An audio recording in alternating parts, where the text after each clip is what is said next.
वक्फ की जमीन पर केवल माफिया का कब्जा नहीं है, सरकारों का भी है। एक सरकार नहीं, कई राज्य सरकारों का। क्या इसके बारे में यह नया कानून कुछ कहता है? केंद्र से लेकर राज्य सरकारों ने वक्फ की जमीन पर अपने दफ्तर तक बना लिए। वक्फ की इजाजत के बिना उसे प्राइवेट पार्टी को लीज पर दिया। कानून में कहा गया है, और इस्लामी कानून भी यही कहता है कि आप जिस जमीन के मालिक नहीं हैं, उस जमीन को वक्फ नहीं कर सकते। वक्फ बोर्ड को लेकर के बहुत बड़ा फैसला आया है। आज हमारे साथ रवीश कुमार सर जी जो है ज्ञान में रहेंगे। रवीश कुमार सर जी के जैसे ईमानदार पत्रकार अगर हर पत्रकार हो जाए तो फिर ये देश में जो चल रहा है ये सब जो है ज्ञान में खत्म हो जाए। अस्सलाम वालेकुम वरहमतुल्लाहि वबरकातुहू। क्या हाल चाल? उम्मीद करता हूँ खैरियत से होंगे। आप सभी लोगों का अकाउंट में वीडियो में आपके साथ दे। चैनल पे पहली बार आए तो प्लीज चैनल को सब्सक्राइब करके बेल आइकन प्रेस कर ले, ताकि आने वाली हर वीडियो का नोटिफिकेशन आप लोग के मोबाइल पे पहुंचता रहे। चलते आज की वीडियो रवीश कुमार सर जी की जुबानी सुनते हैं वक्फ बोर्ड का क्या फैसला आया है, तो आप लोग भी वीडियो को जरूर से लास्ट तक जरूर देखिएगा। वक्फ संशोधन बिल को संसद की संयुक्त संसदीय समिति में भेज दिया गया है। याद कीजिए, जब हिंडनबर्ग की रिपोर्ट आई थी और उसके बाद अदानी समूह को लेकर मीडिया में कई पर्दाफाशी रिपोर्ट आई, तब विपक्ष ने इस मामले की जांच संयुक्त संसदीय समिति से कराने की पुरजोर मांग की। धरना प्रदर्शन दिया, मगर सरकार ने इनकार कर दिया, मांग नहीं मानी। वक्फ संशोधन बिल को जेपीसी में भेज दिया गया है और इसके सदस्यों का ऐलान भी हो गया। यह समिति अगले सत्र तक अपनी रिपोर्ट देगी। इस बिल का नाम है the United Waqf act management empowerment efficiency and development act 1995। संक्षेप में इसे उम्मीद कहा जा रहा है। वक्फ बोर्ड का कानून अब उम्मीद कहा जाएगा। नाम इस तरह से रखा जा रहा है कि इसे उम्मीद कहा जाए, शायद वक्फ कहने में ऐतराज। वक्फ बिल एक बहुत व्यापक मुद्दा है, एक एपिसोड में करना मेरे लिए तो संभव नहीं है, लेकिन लोकसभा में उठाए गए सवालों से कुछ बातों पर बातचीत हो सकती है। हम इस वीडियो में इस पर भी बात करेंगे कि कितनी बार मंत्री जी ने सच्चर कमेटी का नाम लिया। जस्टिस राजेंद्र सच्चर कमेटी की रिपोर्ट का हवाला देकर वक्फ बिल का औचित्य ठहराते रहे। आपको याद है कि पिछले 10 साल में मोदी सरकार ने सच्चर कमेटी की रिपोर्ट का इतने सम्मान से कब नाम लिया, उसके कितने सुझावों पर अमल किया है। High level committee under justice Rajendra Sachar, ये सर 9 मार्च 2005 में गठन किया गया था। यूपीए का सरकार आ चुके थे और ये स्पेसिफिक मुसलमानों के लिए, उनके वेलफेयर के लिए ये गठन हुआ। और सच्चर कमेटी का जो रिपोर्ट है ये हम सब मालूम है। मैं सिर्फ रेलेवेंट पोर्शन आज इस सदन में बताना चाहता हूं। सच्चर कमेटी का जो पहला रिकमेंडेशन है, इसमें कहा गया है एनुअल इनकम जितना वक्फ बोर्ड का प्रॉपर्टीज है 4.9 लाख रजिस्टर्ड वक्फ प्रॉपर्टीज, ये सिर्फ 163 करोड़ ही आमदनी जनरेट होता है। ये किसी भी रूप से जस्टिफाई नहीं किया जा सकता है और इसको एफिशिएंट तरीके से, मार्केट तरीके से, जिस तरीके से मैनेज होना चाहिए सारा वक्फ प्रॉपर्टी को, अगर सही माने में उस समय उन्होंने कहा, उस सच्चर कमेटी ने, तो उस समय 12,000 करोड़ रुपया पर एनम मिलता है और उस समय जनरेट हो रहा था 162 करोड़। लेकिन मैं साथ साथ ये भी कहना चाहता हूं, क्योंकि वो कमेटी की रिपोर्ट है और मैं माइनॉरिटी अफेयर्स का मंत्री होने के नाते जो हम लोगों ने स्टडी किया है, टोटल 8,72,320 वक्फ प्रॉपर्टीज हमारा जो वामसी जो पोर्टल है उससे पूरा डिटरमिन नहीं किया जा सकता है, लेकिन उसका मार्केट वैल्यू सच्चर कमेटी ने जो कहा है उससे कई गुना अधिक होने का संभावना है। ये एक आम अंडरस्टैंडिंग की बात है। सबको मालूम है वक्फ के पास कितना प्रॉपर्टी है, वक्फ बोर्ड के पास, और कितना आमदनी है। किरण रिजिजू ने सच्चर कमेटी की रिपोर्ट का हवाला दिया। यह बात बिल्कुल ठीक है कि सच्चर कमेटी ने कहा कि 4.9 लाख पंजीकृत संपत्तियां हैं, उनसे जितनी आमदनी होनी चाहिए उतनी नहीं होती है। वक्फ बोर्ड में भ्रष्टाचार और घपले के भी मामले आते रहते हैं, इससे भी इनकार नहीं करना चाहिए। यह ठीक है कि इसके दस्तावेजों का कंप्यूटरीकरण होना चाहिए, संपत्ति का पंजीकरण होना चाहिए, लेकिन जो व्यापक मुद्दा बनता है उसे अनदेखा नहीं कर सकते। वक्फ बोर्ड में घपला है, भ्रष्टाचार है, इसे ठीक करना चाहिए, मगर जो तरीका अपनाया जा रहा है क्या वो तरीका ठीक है? हम यहाँ इन्हीं सीमित मुद्दों की बात कर रहे हैं। सरकार ने दलील दी कि वक्फ के पास लाखों एकड़ की जमीन है, तो फिर उसकी आमदनी उतनी क्यों नहीं हो रही है जितनी होनी चाहिए? वक्फ की जमीन पर केवल माफिया का कब्जा नहीं है, सरकारों का भी है। एक सरकार नहीं, कई राज्य सरकारों का।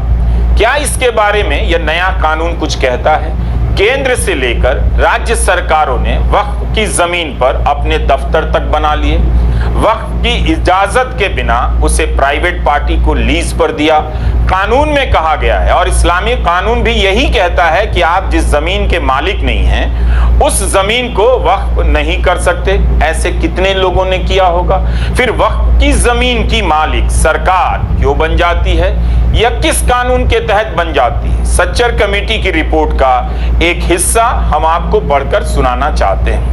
रिपोर्ट में लिखा है कि वक्फ संपत्तियों पर अतिक्रमण केवल निजी व्यक्तियों द्वारा नहीं किया जाता है, बल्कि समिति ने यह भी देखा है कि देश भर में सरकार और उनके विभाग इन्हें अधिग्रहित कर लेते हैं। अतिक्रमण के दो स्वरूप हैं: संपत्ति को बिना किसी किराए या किसी भी प्रकार का कोई पैसा दिए पूरा का पूरा हड़प लेना। दूसरा, अधिग्रहण करने वाला व्यक्ति बहुत ही मामूली किराया दे जिसमें दशकों से कोई बदलाव ना हुआ हो। निजी अधिग्रहण की संख्या बहुत अधिक है, ये देश भर में फैले हैं और कानूनी दांवपेच में उलझे हैं। यह देखा गया है कि प्रादेशिक और सरकारी विभागों के रवैये के कारण उन कल्याणकारी उद्देश्यों का बड़े स्तर पर पतन हो रहा है जिनके लिए वक्फों का निर्माण किया गया था। सच तो यह है कि सरकार द्वारा वक्फ जमीनों का अधिग्रहण प्राधिकरणों के लिए न सिर्फ शर्म की बात है, बल्कि यह निजी अधिग्रहण करने वालों का साहस बढ़ा देती है और मुस्लिम समुदाय की स्थिति में सुधार और पुनर्निर्माण में रुकावट का काम करती है।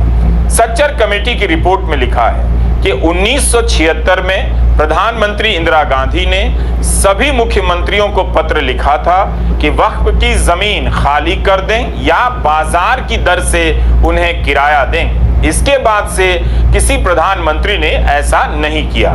मंत्री जी ने इसका जिक्र नहीं किया, किरण रिजिजू ने, कि वक्फ की संपत्ति पर सरकारों ने भी खूब कब्जा किया है। सरकारों ने राज्य वक्फ बोर्ड के गठन की परवाह भी नहीं की, ना उनकी इजाजत लेनी जरूरी समझी। अगर सरकार की नियत में ईमानदारी होती तो वह बताती या ऐसा प्रावधान करती कि वक्फ की संपत्ति का इस्तेमाल सरकार अब नहीं करेगी और जिन मामलों में सरकार ने किया है उसे लौटा देगी। रिसर्च के दौरान यह निकल कर आया कि अदालत से जीत जाने के बाद भी कुछ मामलों में वक्फ की संपत्ति वापस नहीं की जाती है, जबकि कुछ मामलों में की गई है। यह जो बताया जा रहा है कि वक्फ बोर्ड मुकदमेबाजी में फंसा है, तो उसका एक बड़ा कारण खुद सरकार भी है। एक और कारण है archaeological survey of India ASI, जिसने कई जगहों पर संरक्षण के आधार पर मस्जिदों और दरगाहों की जमीनों का अधिग्रहण किया है। इसे लेकर भी तमाम वक्फ बोर्ड कोर्ट गए हैं और जाहिर है मुकदमों की संख्या इन वजहों से भी ज्यादा होती होगी। सर, टोटल केस ट्राइब्यूनल्स के अंदर में 12,792 केसेस आज वक्फ बोर्ड्स में पेंडिंग है। 19,207 ट्राइब्यूनल्स में पेंडिंग है। क्यों इसको हम लोग डिस्पोज नहीं कर सकते हैं? क्या आप चाहते हैं कि ऐसे ही पड़े रहे? आप सोचिए सर, इसलिए सर टाइमलाइन हमारे लिए बहुत जरूरी है। न्याय मिलना चाहिए, लेकिन समय पे न्याय मिलना चाहिए। क्या मोदी सरकार ने 10 साल में ऐसा कुछ भी किया कि सरकार अपने अधिग्रहण को, अपने कब्जे को वापस ले और वक्फ की जमीन लौटा दी? तो मंत्री किरण रिजिजू जी को बता देना चाहिए, क्या उनकी या उनकी पार्टी की सरकार ने, राज्य सरकार ने वक्फ की कोई जमीन खुद से खाली की है और बाजार दर से किराया देने का फैसला किया है? अब अगर सरकार ही कब्जा करे, अधिग्रहण कर ले, किराया बाजार की दर पर ना दे, तो वक्फ बोर्ड जमीन से हजारों करोड़ की आमदनी कैसे करेगा? जिसका दावा मंत्री जी कर रहे हैं कि सही से अगर इसका प्रबंध किया जाए तो 12,000 करोड़ सालाना कमाई हो सकती है, जिससे गरीब मुसलमानों की आर्थिक मदद की जा सकती है। अव्वल तो सरकार अगर मदद चाहती है करना तो 12,000 करोड़ कोई बड़ी रकम नहीं है, खुद से इंतजाम कर सकती थी। यूपीए 2 के दौर में अल्पसंख्यक मामलों के मंत्री KR रहमान खान ने एक बिल पेश किया था, एविक्शन ऑफ वक्फ प्रॉपर्टी। यह बिल पेश हुआ मगर पास नहीं हो सका। इसके हिसाब से वक्फ की जायदादों को पब्लिक प्रॉपर्टी घोषित किया जाए, जिसे बिना नोटिस के ही खाली कराई जा सके। वह बिल पास नहीं हुआ। तो क्या मोदी सरकार इस बिल को पास कराना चाहेगी, फिर से पुनर्जीवित कर, ताकि जो वक्फ की जमीनों पर सरकार ने कब्जा किया है उसे पब्लिक प्रॉपर्टी घोषित कर सरकार से भी वक्फ बोर्ड वापस ले ले? तो इससे तो बहुत सारी वक्फ प्रॉपर्टी खाली हो जाएंगी। सच्चर कमेटी ने तो यह भी लिखा है कि ऑल इंडिया वक्फ सर्विसेज होनी चाहिए। किरण रिजिजू ने सच्चर कमेटी का कितनी बार हवाला दिया? कम से कम इस पर भी बता देते कि क्या सरकार ऐसा करेगी। तो अपने हिसाब से मंत्री जी सच्चर कमेटी की रिपोर्ट या उदाहरणों का इस्तेमाल कर रहे थे। अब्दुल रहमान की किताब है डिनायल एंड डेप्रिवेशन। इस किताब से हमने कुछ जानकारी ली है जो बताना चाहते हैं। अब्दुल रहमान ने अपनी किताब में हैदराबाद से 2 उदाहरण दिए हैं। एक कांग्रेस की YSR रेड्डी की सरकार के समय का उदाहरण है और दूसरा TDP की चंद्राबाबू नायडू सरकार के समय का उदाहरण है। अब्दुल रहमान ने लिखा है कि 2004 में हैदराबाद की दरगाह हुसैन शाह वली की 1600 एकड़ जमीन कॉरपोरेट और बहुराष्ट्रीय कंपनियों को दे दी गई, वो भी मामूली दरों पर, जबकि इसकी बाजार में कीमत 32,000 करोड़ तक बताई जाती है। वक्फ बोर्ड ने इसे लेकर वक्फ ट्रिब्यूनल में केस किया और ट्रिब्यूनल ने सौदा रद्द कर दिया। तब सरकार और कंपनियां हाई कोर्ट चली गईं। 2012 में हाई कोर्ट ने ट्रिब्यूनल के ऑर्डर को सही माना। फिर यह मामला सुप्रीम कोर्ट गया और हाई कोर्ट के आदेश पर रोक लग गई। इस मामले में अंतिम फैसला आया या नहीं, इस केस की लेटेस्ट जानकारी हमारे पास नहीं है। आंध्र प्रदेश में ही चंद्रबाबू नायडू की सरकार ने शमशाबाद में वक्फ की 1100 एकड़ जमीन airport development authority of India को दे दी, नए एयरपोर्ट के निर्माण के लिए। रहमान ने लिखा है कि बिना वक्फ बोर्ड की अनुमति के ही जमीन दे दी गई। वक्फ बोर्ड को उचित मुआवजा भी नहीं मिला। वो पिछली सरकार की बात कर रहे हैं, इस सरकार की नहीं। ऐसे अनेक उदाहरण कई राज्यों से दिए जा सकते हैं। जब ये हाल होगा तब कोई भी वक्फ बोर्ड अपनी जमीन से पैसा कैसे कमाए? इसलिए वक्फ बोर्ड की आमदनी की चिंता सुनने में बहुत अच्छी लगती है, मगर संदेह भी होता है। इसका मतलब यह कतई नहीं कि वक्फ बोर्ड में सब ठीक चल रहा है। वहां भी राजनीति है, घपले हैं, घोटाले हैं। लेकिन इस वक्त जब राजनीति बहुत बारीक तरीके से जमीन के पीछे पीछे चल रही है, कहां कहां जमीन है, इन जमीनों को किस किस को दिया जा सकता है, चहेते लोगों के हाथ में सरकारी जमीनें थमाई जा रही हैं, आप इनकार नहीं कर सकते कि वक्फ की जमीन पर दूसरी तरह से नजर नहीं लगाई जा रही हो। इसलिए यह बड़ा मुद्दा बन गया, क्योंकि नए संशोधन में यह प्रावधान है कि जिस सरकारी संपत्ति को वक्फ घोषित कर दिया गया है, इस एक्ट के बाद उसे वक्फ नहीं माना जाएगा। लेकिन वक्फ की जिस जमीन पर सरकार ने कब्जा कर लिया है उसका क्या होगा? स्क्रॉल की एक रिपोर्ट है, ये न्यूज वेबसाइट है और वहां से मैं उदाहरण देना चाहता हूं। दिल्ली में 123 संपत्तियों पर केंद्र सरकार के साथ वक्फ की संपत्ति को लेकर वक्फ बोर्ड का विवाद। तो उन संपत्तियों का क्या होगा? क्या केंद्र सरकार खुद से लौटा देगी? इस पर आप स्क्रॉल की रिपोर्ट देखिए। आयुष तिवारी और जफर आफाक की इस रिपोर्ट में लिखा है कि संशोधन विधेयक में जिला कलेक्टर कार्यालय के माध्यम से वक्फ बोर्ड पर सरकार का अधिकार बढ़ाने का प्रस्ताव है। उदाहरण के लिए कलेक्टर को सरकार और वक्फ बोर्ड के बीच किसी भी विवाद में रेफरी की भूमिका दी गई है। अगर सरकार को संदेह है कि फला फला वक्फ संपत्ति सरकार की है तो जिला कलेक्टर मामले की जांच करेगा और राज्य सरकार को रिपोर्ट देगा। कलेक्टर की जांच के दौरान विवादित संपत्ति को वक्फ संपत्ति नहीं मानी जाएगी। अगर जांच में यह पाया जाता है कि संपत्ति वास्तव में सरकार की है तो कलेक्टर राजस्व रिकॉर्ड में मालिक का नाम बदल देगा और वक्फ बोर्ड अपने रिकॉर्ड में सुधार करेगा। स्क्रॉल से बात करते हुए दिल्ली वक्फ बोर्ड के पूर्व वकील वजीर शफीक ने कहा है कि उन्हें डर है इस प्रावधान का दुरुपयोग करके मुस्लिम संपत्ति और धार्मिक स्थलों पर कब्जा किया जा सकता है। उदाहरण के लिए शफीक ने केंद्र और दिल्ली वक्फ बोर्ड के बीच 123 संपत्तियों को लेकर विवाद का जिक्र किया, जिसमें मस्जिद, दरगाहें, कब्रिस्तान शामिल हैं। फिलहाल इस केस में दिल्ली हाई कोर्ट में सुनवाई चल रही है। शफीक का मानना है कि संशोधन से उन संपत्तियों को ले लिया जाएगा। सच्चर रिपोर्ट में तो यह बात लिखी है कि सरकारों ने भी अतिक्रमण किया है, अधिग्रहण किया है, कब्जा किया है, लेकिन यहां बताया जा रहा है कि वक्फ ने सरकारी जमीन को वक्फ घोषित कर दिया। ऐसे कितने उदाहरण होंगे? क्या इतने हैं कि इस आधार पर एक्ट लाया जा रहा है? रिजिजू अपने हिसाब से उदाहरण चुनकर लाए थे सच्चर कमेटी की रिपोर्ट से, लेकिन वक्फ की जमीन पर जिस तरह के कब्जे हुए हैं सरकारी, उसका भी ब्यौरा उन्हें देना चाहिए, बताना चाहिए कि सरकार कैसे अपना दावा छोड़ने जा रही है। ये बिल जो इंट्रोड्यूस हो रहा है, ये अध्यक्ष महोदय बहुत सोची समझी राजनीति के तहत हो रहा है।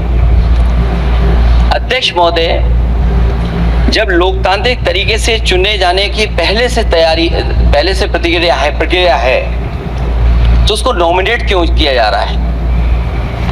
वहीं जहां अन्य धार्मिक जो मसले हैं, बॉडीज हैं, उनमें कोई गैर बरादरी का नहीं आता है। मान लीजिए वक्फ बोर्ड में गैर मुस्लिम को शामिल करने का औचित्य क्या बनता है? और अध्यक्ष महोदय, इतिहास के पन्नों को अगर हम पलटें, अगर आप जिला अधिकारी को सब ताकत दे देंगे, उन इतिहास के पन्नों को मैं नहीं पलटना चाहता हूं कि एक जगह पर एक जिलाधिकारी महोदय ने क्या किया था, उसकी वजह से आज और आने वाली पीढ़ी तक को भी सामना करना पड़ा। By empowering collector to determine title, you are violating principal rights of justice that one may not be a judge in their own cause. Section 61, if DM says to Matawalli, make this masjid as a government property, if does not listen, punishable offence. This is against separation of powers, part of which basic structure. This bill excludes tribunal decisions from being final. If collector has been replaced by tribunal, and who's going to sit in the tribunal? A retired government judge and a retired government employee. How can the nominee be a part of this composition, sir? अगर सरकार वाकई वक्फ की जमीन को लेकर चिंतित है, उसका प्रबंधन बेहतर करना चाहती है, तो उसे सबसे पहले अपनी तरफ से अतिक्रमण, अधिग्रहण या कब्जा छोड़ देना होगा। आदर्श उदाहरण पेश करना चाहिए। एक सवाल उठ रहा है कि वक्फ बोर्ड में गैर मुसलमानों को शामिल करना धार्मिक स्वतंत्रता में हस्तक्षेप है। कहा जा रहा है कि यह मामला धार्मिक है और इसका संबंध मुसलमानों की संपत्ति से है, इसलिए इसका प्रबंधन मुसलमानों को करना चाहिए। ट्रिब्यूनल का प्रावधान है, लेकिन मंत्री कहते हैं इसके फैसले को अदालत में चुनौती दी जाएगी। अभी भी दी जाती है, जैसा कि हमने उदाहरण बताया, हाई कोर्ट में मामला चल रहा है और सुप्रीम कोर्ट में मामला गया था। हम ट्राइब्यूनल को खत्म नहीं कर रहे हैं। पहले सर, उसमें हमने ये कहा है कि जो टेक्निकल मेंबर है, अगर वो एब्सेंट होता है तो एक जुडिशियल सर, इनको मालूम नहीं है इस देश में जितना भी ट्राइब्यूनल बनाते हैं, कमीशन बनाते हैं, वो रिटायर्ड जज ही बनाया जाता है। जितना ट्राइब्यूनल में उसमें टेक्निकल मेंबर जो होते हैं वो अधिकारी को बनाया जाता है, लेकिन जो जुडिशियल मेंबर होता है वो रिटायर्ड जज ही होते हैं। इतना तो समझना चाहिए 5 बार MP हो चुके हैं। सर हम लोग 7 साल आए लोकसभा में, इतना तो जानना चाहिए। हम लोग एक समय चुन के आए, एक समय हम लोग 1 साल में आए थे, अभी तो इसको ये मालूम नहीं। ट्रिब्यूनल और कलेक्टर को शामिल करने को लेकर कई विपक्षी सांसदों ने सवाल उठाए हैं। सरकार क्यों चाहती है कि ट्रिब्यूनल का फैसला अंतिम ना हो?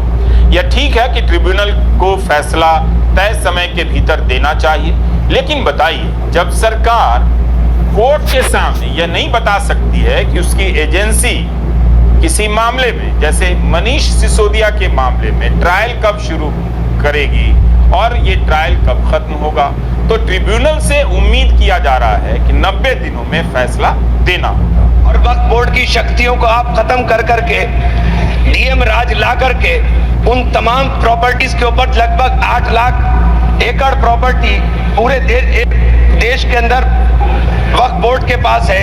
आप वक्फ बोर्ड की प्रॉपर्टियों को खुर्द-बुर्द कराने की जो साजिश लोग कर रहे हैं, उन साजिशों को बल देने का काम कर रहे हैं। साथ मैं आप माननीय अध्यक्ष जी आपसे कहना चाहता हूं कि आर्टिकल धारा 9 के तहत ये जो CWC संरचना में बदलाव किया गया है, मैं मान्यवर बताना चाहता हूं कि बंदोबस्ती प्रबंधन के अंदर जब दूसरे धर्म का व्यक्ति शामिल नहीं किया जा सकता, तो वक्फ बोर्ड के अंदर ये शर्त क्यों लगाने का काम किया जा रहा है? और आप अगर शर्त भी लगा रहे हैं तो मैं आपसे एक बात पूछना चाहता हूं कि जो कब्जे पर प्रॉपर्टी के ऊपर पूरे देश के अंदर वक्फ की प्रॉपर्टी के ऊपर कब्जे हुए हैं, उन कब्जों को कब्जा मुक्त करा करके अगर कानून लाते के उनको कब्जा मुक्त करा के वहां पर हम लोग शिक्षण संस्थाएं चलाएंगे। ये सीधा ये कानून धर्म से और आस्था से जुड़ा हुआ है और इसलिए इसको लेकर जल्दबाजी नहीं करनी चाहिए। वक्फ वो इस्लाम के लोग जो उसको मानते हैं, जिनके दिल में करुणा है, जो समाज के प्रति कर्तव्यबद्ध है, वो इस रास्ते को अपनाते हैं और इसीलिए उनके प्रति हमें संवेदनशील होनी चाहिए। यहाँ पर अपनी ताकत का अहंकार नहीं आजमाना है। हमें हर धर्म में ये प्रावधान है, चाहे हिंदू हो, सिख हो, जैन हो, बौद्ध हो और चाहे ईसाई हो, हर धर्म में ये प्रावधान है कि समाज के प्रति जो लोग कर्तव्यबद्ध है वो दान करना चाहते हैं। इस दान के भावना को समझे, इस दान के भावना को राजनीतिक रूप से ये सरकार को नहीं देखना चाहिए। महिलाओं को सदस्य बनाने की बात पर अब आते हैं। क्या अभी के कानून के हिसाब से महिलाएं सदस्य नहीं बनाई जा सकती हैं? जानकार कहते हैं मौजूदा कानून के हिसाब से भी महिलाएं शामिल हो सकती हैं। महिलाएं धार्मिक ट्रस्ट या बोर्ड में होनी भी चाहिए, लेकिन कहीं ऐसा तो नहीं कि प्रतिनिधित्व का नाम लेकर इस बिल के पीछे के मकसद को ढका जा रहा है। इसमें हमने जो ब्रॉड बेस किया है, किसी का हक छीनना तो बात छोड़ दीजिए, जिनको हक नहीं मिला है उनको हक देने के लिए ये बिल लाया गया है। इसमें महिलाओं के लिए, बच्चों के लिए और मुसलमान समाज में जो पिछड़े हैं, जिसको आज तक कभी मौका नहीं मिला, जिसको दबा के रखा हुआ है, उनको जगह देने के लिए ये बिल लाया गया है। अगर बीजेपी के लिए अन्य समाजों के प्रतिनिधित्व का सवाल बड़ा है तो उसे इसकी गिनती करनी चाहिए कि विधायिका से लेकर नगर पालिका में मुसलमानों की विभिन्न जातियों का कितना प्रतिनिधित्व है। मुस्लिम महिलाओं की भी गिनती कर लेनी चाहिए। बीजेपी ने खुद महिला आरक्षण में दलित पिछड़ों को आरक्षण नहीं दिया, लेकिन वक्फ बोर्ड में मुस्लिम महिलाओं को प्रतिनिधित्व देने की बात कर रही है। उसे बताकर प्रगतिशील दिखना चाहती है। उसे तुरंत बीजेपी को राम जन्मभूमि तीर्थ क्षेत्र ट्रस्ट में महिलाओं को भी सदस्य बनाकर सुंदर उदाहरण पेश करना चाहिए। यह उदाहरण इसलिए दे रहा हूं ताकि आप ठीक से समझ सकें कि जब सबरीमला में महिलाओं के प्रवेश का मुद्दा उठा, सुप्रीम कोर्ट ने इजाजत दी, तब बीजेपी ने पुरजोर विरोध किया। इसी आधार पर किया कि परंपरा और आस्था का सवाल है, जो चला आ रहा है वो नहीं बदलेगा। अभी हम सही गलत की बात नहीं करते, बस इतना उल्लेख कर रहे हैं कि उस वक्त अमित शाह ने सुप्रीम कोर्ट के आदेश को भी एक तरह से इशारों में चुनौती दी थी। केरला में 2018 की एक रैली में अमित शाह ने कहा, मैं केरल की कम्युनिस्ट सरकार को और मुख्यमंत्री को चेतावनी देने आया हूं, सुप्रीम कोर्ट के जजमेंट के नाम से भगवान अयप्पा के भक्तों पर दमन ना करें। मैं कई ऐसे जजमेंट कोर्ट कर सकता हूं जिसका अमल ही नहीं हुआ।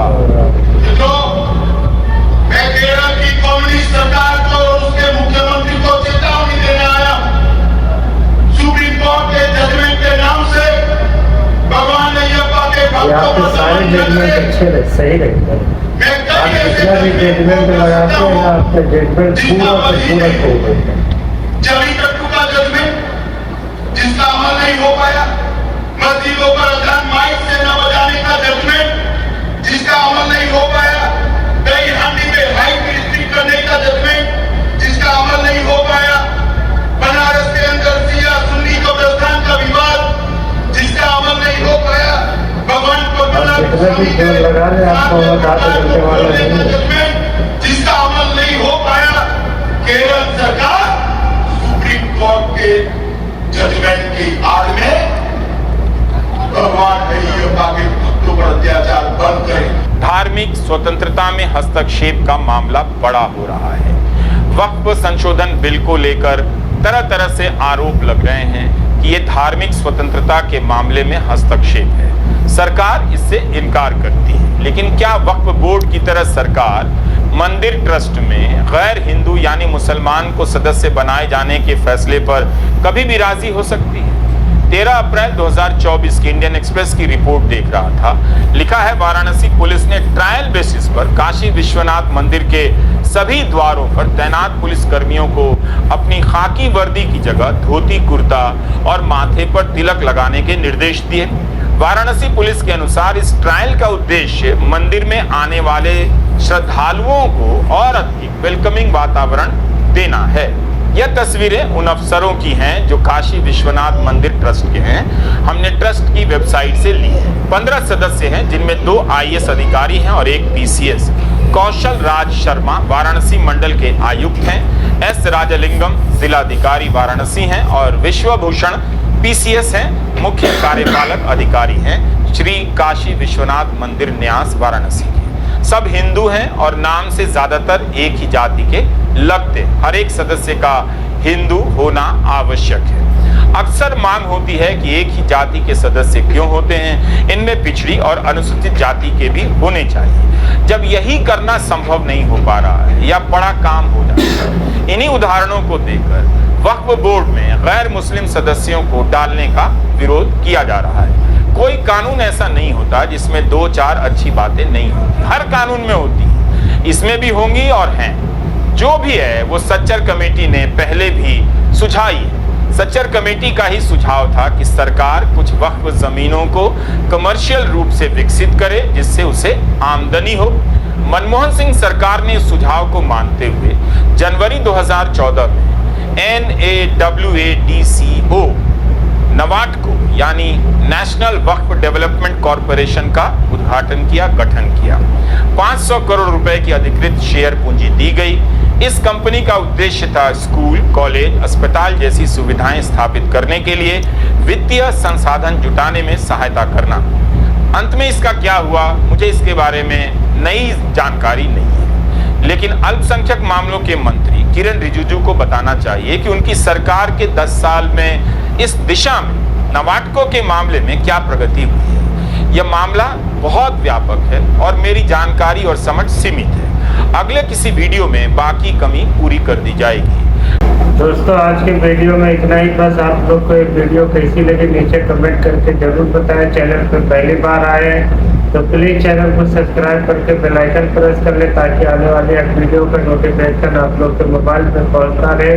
फिर मिलते हैं किसी नेक्स्ट वीडियो में। अल्लाह हाफिज।